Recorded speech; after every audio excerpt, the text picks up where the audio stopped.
Hashtag Brussels lockdown is trending today. Anti-terrorism raids in Brussels were taking place yesterday, and they say the city is almost like a ghost town. Here to discuss this and other national security issues is Ryan Mauro from the ClarionProject.org. Ryan, welcome back. Thanks for having me. All right, Ryan, I've been seeing you all over the place. Boy, these terrorist things start happening and I get canceled and you get booked on everything. It's hilarious. Not that you don't get booked otherwise, but boy, I've seen you everywhere right now. No, it's kind of true. It is true. It's completely true. Usually I get canceled so that you can go on. Well, at least we're both on right now, so that's what matters. All right, Ryan, Brussels is in lockdown mode. Did the raids produce anything that was helpful? What exactly did they find in these raids, and why the lockdown? Well, we don't know just yet because the authorities aren't going to want people to know because they don't want the terrorists to know. So if they announce that they found rocket launchers at one location, then that can tip off another terrorist saying my accomplice has been caught and I need to start running. So we have very little information, but I would assume that they found something really scary because this type of shutdown is horrible for the economy. It causes a lot of fear, and they wouldn't do something this extreme, and this is really extreme, unless they had some serious intelligence that's causing them to basically panic. Well, Ryan, we're all worried about the refugees that the Obama administration is bringing into the U.S. And now Canada says that they will no longer accept single male refugees from Syria. Sounds like a good idea or not? I take a little bit more of a middle position here. I think that there's a reasonable middle ground that's being missed because everyone's just kind of yelling at each other and it's a really heated debate right now. If you had ideologically based vetting where you're grilling the individuals about Sharia, jihad, which groups they support, and you took into their account their political views, you could more easily separate friend from foe. And I guess part of my concern here is, aside from the humanitarian element, is that there are friends among the Syrian refugees that could be very useful in keeping us safe. And so I want to find them and I want to work with them. Charles, the Prince of Wales is trending today. He suggested that climate change is the cause of Syrian crisis. Ryan, do people really believe this? Look, what happens is that when there's a crisis, there's a million different variables. So you can take any cause that you care about and somehow indirectly link it to that conflict. So what they're saying is that it caused improper weather patterns, and then that led to people being upset. People being upset leads to protests. Protests lead to civil war. Civil war leads to ISIS. So it's multiple degrees of separation to make that argument. Really, honestly, what is it more about? It's just about jihad, and it's about bloodshed, and that causes people to run and to flee, and that's why you've had 11 million people displaced either within Syria or fleeing the country. All right, well, Donald Trump, Ryan, says it's time to bring back waterboarding. If we had waterboarding, do you think it could have prevented something like what happened in Paris?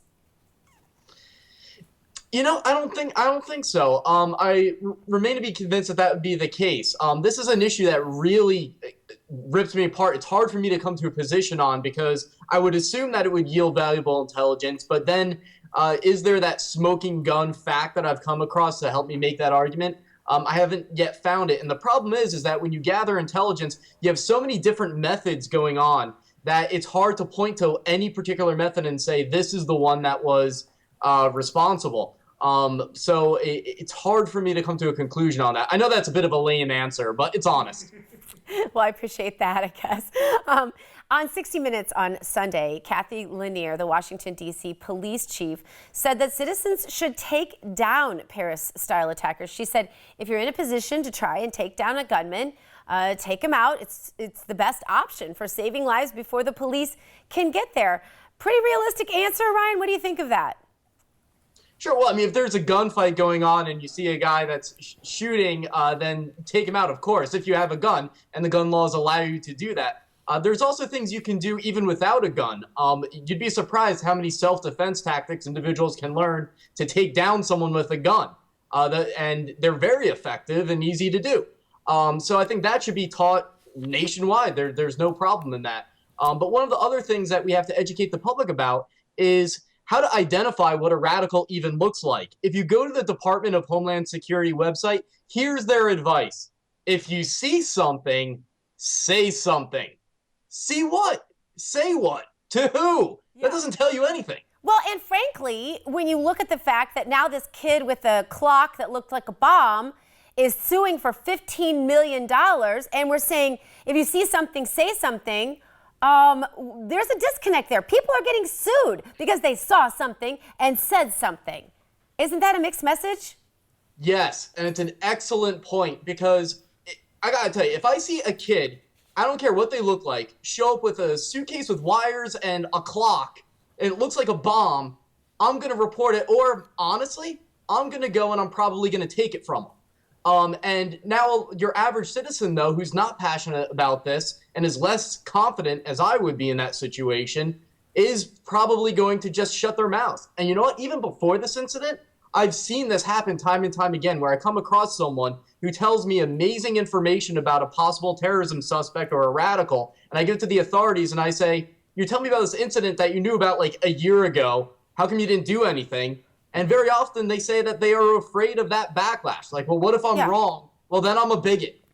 Exactly. And what if you're right? I mean, should be the question that we're all asking. But if you know you might turn around and get sued for it. I mean, the whole point of terror, I watched some videos over the weekend of terrorists actually talking about how the whole point of terror isn't even necessarily to kill us all. It's really not. It's to make us all fearful.